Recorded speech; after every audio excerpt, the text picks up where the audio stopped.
여러분, 오늘은 제가 35년 동안 내과 의사로 살면서 꼭 드려야겠다고 마음먹은 얘기를 하려고 합니다. 제 양심을 걸고 말씀드리니까 끝까지 들어주세요. 혹시 아침 식탁 위에 알록달록한 영양제들 줄 세워놓고 드시는 분 계신가요?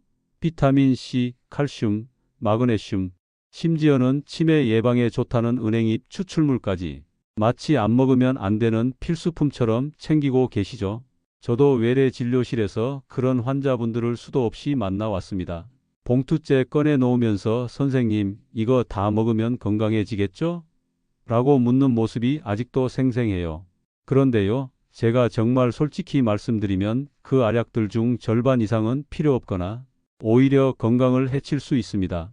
간 수치가 올라가고 신장에 무리가 오고 심지어는 응급실에 실려오는 경우도 있습니다. 건강해지려고 먹은 게 오히려 병을 만든 거죠. 왜 이런 일이 생길까요? 이유는 단순합니다. 광고와 상업적 메시지 때문이에요. TV를 켜면 인터넷만 봐도 혈관이 깨끗해진다. 치매 걱정 없다는 자극적인 문구가 쏟아지잖아요. 특히 나이 드신 분들, 자녀들에게 부담 주기 싫고 스스로 건강 지키고 싶으신 마음이 강하다 보니 혹할 수밖에 없습니다. 하지만 여러분, 건강은 알약 속에 있지 않습니다. 알약 몇 개로 노화를 막고 병을 예방할 수 있다. 그건 착각입니다. 오히려 잘못된 보조제는 건강을 더 해칠 수 있어요. 그래서 오늘 제가 의사로서 그리고 한 사람으로서 말씀드리려 합니다. 절대 먹지 말아야 할 건강 보조식품 5가지. 제 환자들의 실제 사례와 연구 결과를 바탕으로 차근차근 알려드릴게요.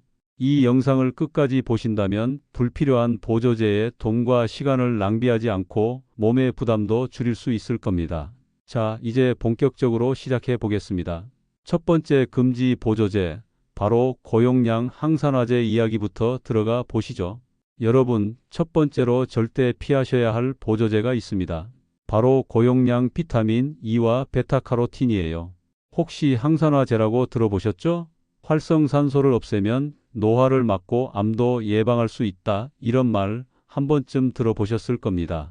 실제로 2030년 전에는 의사들조차 그렇게 믿었습니다. 저 역시 한때는 기대했던 적이 있습니다. 그런데 큰 임상 연구들이 잇따라 발표되면서 상황이 완전히 바뀌었어요. 미국, 유럽에서 수십만 명을 대상으로 진행된 연구 결과 고용량 항산화제를 장기간 먹은 사람들한테서 암 발생률이 오히려 높아지고 사망률까지 증가한다는 충격적인 결과가 나온 겁니다. 특히 흡연자에게서 베타카로틴을 먹으면 폐암 위험이 더 커진다는 보고는 전 세계 의료진을 놀라게 했죠. 제가 실제로 진료했던 환자 중에도 그런 분이 있었습니다. 60대 후반 남성인데 담배를 피우면서도 이거라도 먹어야 폐가 버텨주지 않겠습니까? 라면서 고용량 베타카로틴 보충제를 매일 챙겼어요. 그런데 몇 년 뒤 폐암 진단을 받았습니다. 모든 원인이 보조제 때문이라고 단정할 수는 없지만 연구 결과와 경험을 종합하면 결코 무관하다고 말하기는 어렵습니다. 비타민 E도 마찬가지입니다. 소량일 땐 세포를 보호하는 중요한 영양소지만 보충제로 고용량을 장기간 먹게 되면 혈액 응고 과정에 영향을 줘서 뇌출혈 위험이 높아질 수 있습니다. 제가 진료했던 70대 여성 환자분 매일 비타민 E 고용량 캡슐을 드셨는데 결국 뇌출혈로 응급실에 오셨던 사례가 있었습니다. 가족들이 건강해지려고 먹은 건데 왜 이런 일이 생기냐고 오열하던 모습이 아직도 기억납니다. 여기서 교훈은 명확합니다. 영양소는 부족할 때만 필요한 만큼만 보충하면 된다는 거예요. 정상적인 식사를 하고 계신 분이라면 굳이 알약으로 고용량을 먹을 필요가 없습니다. 오히려 부작용만 생길 수 있습니다. 그럼 대안은 뭘까요? 답은 식탁에 있습니다. 항산화 효과를 원하신다면 알약 대신에 색깔 있는 채소와 과일, 견과류를 다양하게 드시는 게 훨씬 안전하고 효과적입니다. 당근, 고구마, 시금치, 브로콜리 같은 채소, 아몬드나 아보카도 같은 음식이 자연스럽게 균형 잡힌 항산화 작용을 해줍니다. 결국 중요한 건 이겁니다. 항산화제는 약국에서 찾는 게 아니라 식탁에서 찾는 것입니다. 고용량 보충제는 오히려 독이 될 수 있으니까요. 자, 두 번째로 꼭 말씀드리고 싶은 보조제는 바로 칼슘 보충제입니다. 많은 분들이 이렇게 생각하시죠. 나이 들면 뼈가 약해지니까 칼슘 많이 먹어야 골다공증을 막을 수 있다. 그래서 약국이나 마트에서 가장 많이 팔리는 제품 중 하나가 바로 칼슘제예요. 그런데 문제는 얼마나, 그리고 어떤 방식으로 섭취하느냐에 달려 있습니다. 제가 기억하는 환자 한 분이 있습니다. 70대 여성인데 골밀도 검사에서 골다공증 초기라는 말을 듣고 스스로 칼슘제를 하루에 2번 무려 2000mg 이상 드셨어요. 뼈는 단단해지겠지라고 믿었던 거죠. 그런데 몇 년 후 갑자기 심근경색으로 응급실에 오셨습니다. 검사 결과 혈관이 딱딱하게 석회화돼 있었던 겁니다. 뼈는 지키려다 오히려 심장을 잃을 뻔한 상황이었죠. 왜 이런 일이 생길까요? 칼슘을 보충제로 고용량 먹으면 혈중 칼슘 농도가 갑자기 치솟습니다. 그런데 남는 칼슘이 전부 뼈로 가는 게 아니라 혈관벽에 침착될 수 있어요. 그래서 혈관이 굳어버리고 심혈관 질환 위험이 올라갑니다. 게다가 신장에도 부담을 줘서 신장결석을 만드는 경우도 많습니다. 실제로 70대 남성 환자 한 분은 하루에 3알씩 칼슘제를 먹다가 소변에 피가 나오고 옆구리 통증으로 응급실에 왔는데 결국 큰 결석이 발견돼 수술까지 받으셨습니다. 그럼 칼슘은 무조건 나쁘냐? 그건 아닙니다. 음식으로 섭취하는 칼슘은 문제되지 않아요. 오히려 멸치, 두부, 브로콜리, 시금치, 유제품 같은 음식 속 칼슘은 흡수가 천천히 이루어져서 몸이 필요한 만큼만 사용합니다. 문제는 인위적인 보충제를 고용량으로 장기간 먹을 때 생기는 겁니다. 칼슘을 건강하게 챙기고 싶으시다면 방법은 3가지예요. 첫째, 음식으로 섭취하세요. 멸치 몇 마리, 두부 한 모, 우유 한 컵이면 하루 권장량의 상당 부분을 충족할 수 있습니다. 둘째, 햇볕을 쬐세요. 칼슘 흡수에 꼭 필요한 게 비타민 D인데 이건 햇볕을 쬐을 때 피부에서 자연스럽게 생성됩니다. 하루 20분만 걸어도 충분합니다. 셋째, 운동입니다. 걷기, 계단 오르기, 가벼운 근력 운동은 뼈를 단단하게 유지하는 핵심 조건이에요. 저는 환자들에게 늘 이렇게 말합니다. 약국보다 운동화를 먼저 찾으십시오. 결론은 단순합니다. 칼슘제, 특히 고용량 보충제는 뼈는 지키지 못하고 오히려 혈관과 신장을 해칠 수 있습니다.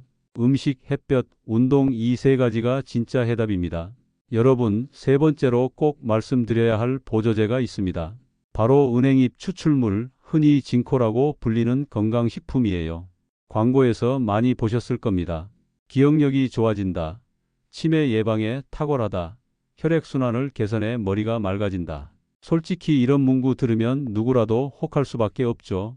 나이가 들수록 가장 두려운 게 바로 기억력 저하와 치매니까요. 저도 진료실에서 어르신들에게 자주 듣습니다. 선생님, 이거 먹으면 치매 안 걸린다던데요? 라고 자신 있게 말씀하시곤 합니다. 하지만 의사로서 솔직히 말씀드려야 했습니다.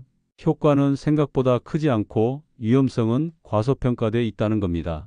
초기 연구들에서는 은행잎 추출물이 기억력 개선에 조금 도움될 수 있다는 결과가 있었습니다. 그런데 더 큰 규모의 임상시험들이 이어지면서 결론이 달라졌어요. 장기간 복용해도 치매 예방 효과는 거의 없거나 아주 미미하다는 게 밝혀졌습니다.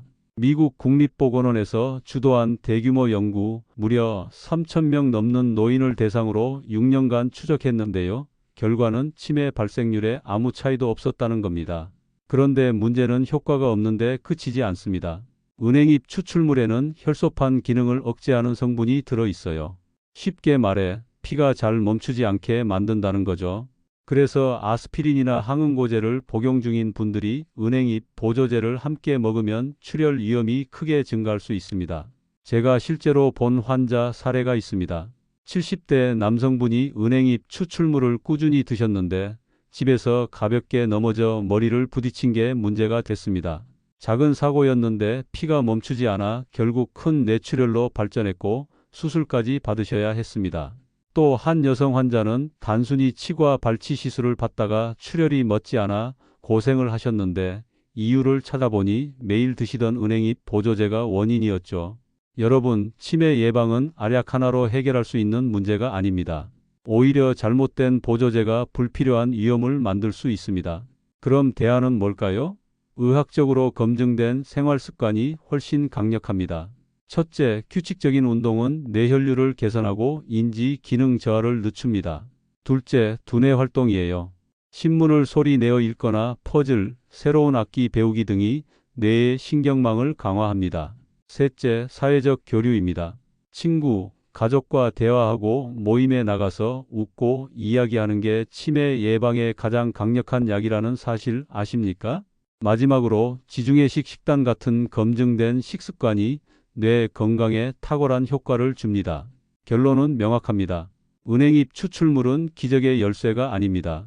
걷고 배우고 소통하고 잘 먹는 것이야말로 뇌 건강을 지키는 가장 확실한 방법입니다. 자, 이번에 말씀드릴 네 번째 금지 보조제는 바로 단백질 파우더입니다. 보통 헬스장에서 젊은 분들이 많이 드시는 줄 아셨죠? 그런데 요즘은 노인분들도 근육이 빠지면 안 된다는 이유로 단백질 보충제를 찾는 경우가 많습니다.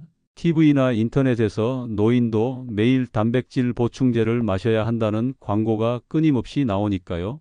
물론 단백질은 중요한 영양소입니다. 나이가 들수록 근육이 줄어드는 근감소증을 예방하려면 단백질 섭취가 꼭 필요하죠. 하지만 문제는 필요 이상으로 많은 양을 파우더 형태로 먹을 때 생깁니다. 제가 기억하는 70대 중반 남성 환자가 있습니다.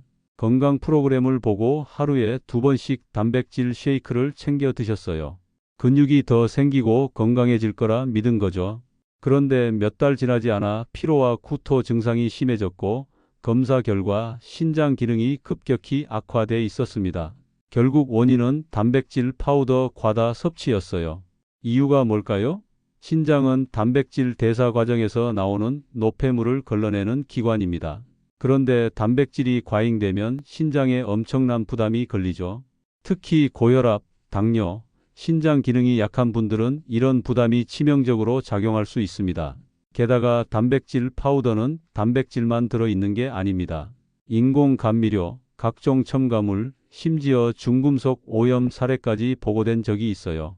몇 년 전 해외에서 판매된 일부 제품에서는 납과 카드뮴 같은 중금속이 검출돼 논란이 되기도 했습니다. 그럼 어떻게 해야 할까요? 답은 간단합니다. 근육을 키우는 건 파우더가 아니라 식탁입니다.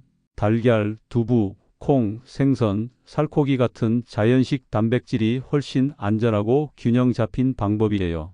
실제로 제가 진료했던 80대 여성 환자 한 분은 단백질 파우더 대신 달걀 1개, 두부 반모, 생선 2토막을 매일 챙기셨습니다. 1년 뒤 근육량이 눈에 띄게 늘고 신장 기능도 안정적으로 유지되었죠. 그분이 웃으면서 하신 말씀이 아직도 기억납니다.